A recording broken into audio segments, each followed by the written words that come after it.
Story jam में आपका स्वागत है। यहाँ सुनेंगे कुछ कहानियाँ नई, कुछ पुरानी, कुछ अपनी, कुछ बेगानी।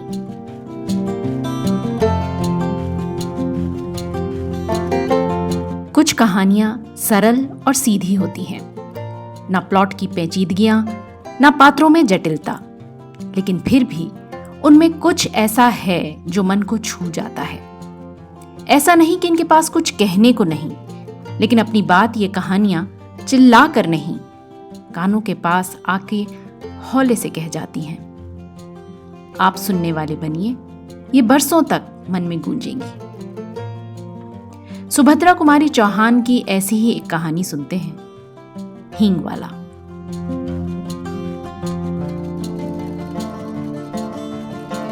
लगभग 35 साल का एक खान आंगन में आकर रुक गया। हमेशा की तरह उसकी आवाज सुनाई दी, अम्मा हींग लोगी? पीठ पर बंधे हुए पीपे को खोलकर उसने नीचे रख दिया और मौलसीरी के नीचे बने हुए चबूतरे पर बैठ गया। भीतर बरामदे से 9-10 वर्ष के एक बालक ने बाहर निकलकर उत्तर दिया, अभी कुछ नहीं लेना, जाओ। पर भला खान क्यों जाने लगा? जरा आराम से बैठ गया और अपने साफे के छोर से हवा करता हुआ बोला, अम्मा हींग ले लो अम्मा, हम अपने देश को जाता है, बहुत दिनों में लौटेगा। सावित्री रसोई घर से हाथ धोकर बाहर आई और बोली, हींग तो बहुत सी ले रखी है खान, अभी 15 दिन तो हुए थे, तुम्ही से तो ली थी। वो उसी स्वर में फिर बोला, हेरा हींग है मां, हमको तुम्हारे हाथ की बोहनी लगती है, एक ही तोला ले लो, पर लो जरूर। इतना कहकर फौरन एक डिब्बा सावित्री के सामने सरकाते हुए कहा, तुम और कुछ मत देखो मां, ये हींग 1 नंबर है, हम तुम्हें धोखा नहीं देगा। सावित्री बोली, पर हींग लेकर करूंगी क्या, ढेर सारी तो रखी है।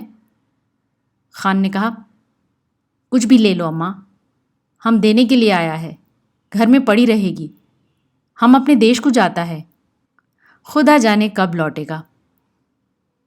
और खान बिना उत्तर की प्रतीक्षा किए हींग तोलने लगा। इस पर सावित्री के बच्चे नाराज हुए। सभी बोल उठे, मत लेना मां, तुम कभी न लेना, जबरदस्ती तोले जा रहा है। सावित्री ने किसी बात का उत्तर ना देकर हींग की पुड़िया ले ली। पूछा, कितने पैसे हुए खान? 35 पैसे अम्मा, खान ने उत्तर दिया। सावित्री ने 7 पैसे तोले के भाव से 5 तोले का दाम 35 पैसे लाकर खान को दे दिए। खान सलाम करके चला गया, पर बच्चों को मां की ये बात अच्छी नहीं लगी। बड़े लड़के ने कहा, मां तुमने खान को वैसे ही 35 पैसे दे दिए, हींग की जरूरत नहीं थी। छोटा मां से चिढ़कर बोला, दो मां, 35 पैसे हमको भी दो, हम बिना लिए नहीं रहेंगे। लड़की जिसकी उम्र 8 साल की थी बड़े गंभीर स्वर में बोली, तुम मां से पैसा ना मांगो, वो तुम्हें ना देंगी, उनका बेटा वही खान है। सावित्री को बच्चों की बातों पर हंसी आ रही थी। उसने अपनी हंसी दबाकर बनावटी क्रोध से कहा, चलो चलो, बड़ी बातें बनाने लगे हो, खाना तैयार है, खाओ। छोटा बोला, पहले पैसे दो, तुमने खान को दिए हैं। सावित्री ने कहा, खान ने पैसे के बदले में हींग दी है, तुम क्या दोगे? छोटा बोला, मिट्टी देंगे।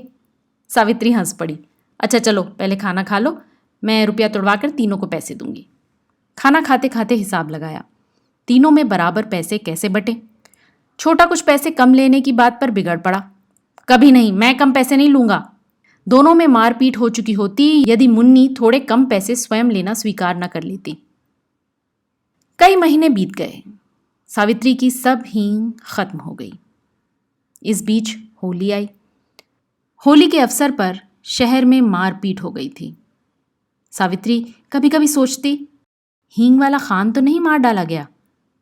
न जाने क्यों उस हींग वाले खान की याद उसे प्रायः आ जाया करती थी। एक दिन सवेरे सवेरे सावित्री उसी मौलसीरी के पेड़ के नीचे चबूतरे पर बैठी कुछ बुन रही थी। उसने सुना उसके पति किसी से कड़े स्वर में कह रहे हैं, क्या काम है?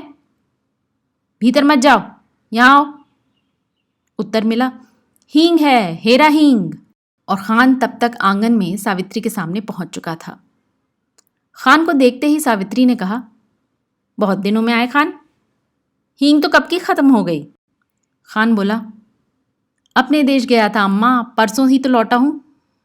सावित्री ने कहा, यहां तो जोरों का दंगा हो गया है। खान बोला, सुना, समझ नहीं है लड़ने वालों में। सावित्री बोली, खान तुम हमारे घर चले आए, तुम्हें डर नहीं लगा? दोनों कानों पर हाथ रखते हुए खान बोला, ऐसी बात मत करो अम्मा, बेटे को भी क्या माँ से डर हुआ है जो मुझे होता? और इसके बाद ही उसने अपना डब्बा खोला और एक छटाक हील तोल कर सावित्री को दे दी। रेज़गाड़ी दोनों में से किसी के पास नहीं थी। खान ने कहा कि वो पैसा फिर आकर ले जाएगा। सावित्री को सलाम करके वो चला गया। इस बार लोग दशहरा दूने उत्साह के साथ मनाने की तैयारी में थे। 4 बजे शाम को मां काली का जुलूस निकलने वाला था। पुलिस का काफी प्रबंध था। सावित्री के बच्चों ने कहा, हम भी काली का जुलूस देखने जाएंगे। सावित्री के पति शहर से बाहर गए थे। सावित्री स्वभाव से भीरू थी। उसने बच्चों को पैसों का, खिलौनों का, सिनेमा का ना जाने कितने प्रलोभन दिए, पर बच्चे ना माने सो ना माने। नौकर रामू भी जुलूस देखने को बहुत उत्सुक हो रहा था। उसने कहा, भेज दो ना माँ जी, मैं अभी दिखाकर लिए आता हूं। लाचार होकर सावित्री को जुलूस देखने के लिए बच्चों को बाहर भेजना पड़ा। उसने बार बार रामू को ताकीद की कि दिन रहते ही बच्चों को लेकर लौट आए। बच्चों को भेजने के साथ ही सावित्री लौटने की प्रतीक्षा करने लगी। देखते ही देखते दिन ढल गया। अंधेरा भी बढ़ने लगा, पर बच्चे ना लौटे। अब सावित्री को ना भीतर चैन ना बाहर। इतने में उसे कुछ आदमी सड़क पर भागते हुए जान पड़े। वो दौड़कर बाहर आई, पूछा, ऐसे भागे क्यों जा रहे हो? जुलूस तो निकल गया ना? एक आदमी बोला, दंगा हो गया है, बड़ा भारी दंगा। सावित्री के हाथ पैर ठंडे पड़ गए। तभी कुछ लोग तेजी से आते हुए दिखे। सावित्री ने उन्हें भी रोका। उन्होंने भी कहा, दंगा हो गया है। अब सावित्री क्या करे?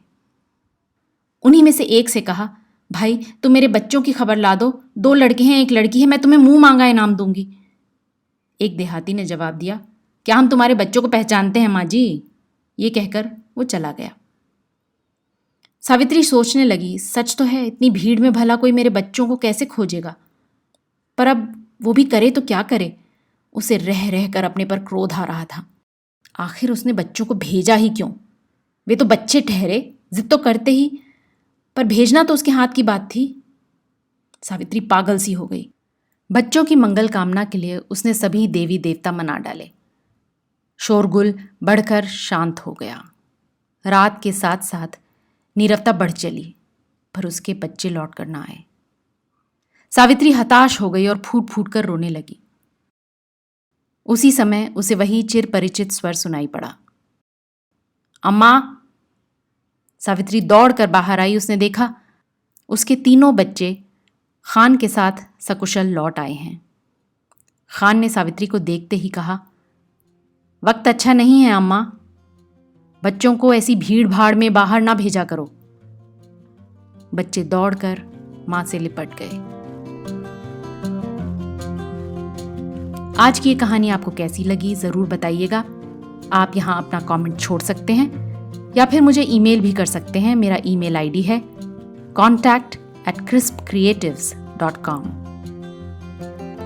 अगली बार फिर मिलेंगे, तब तक के लिए अलविदा।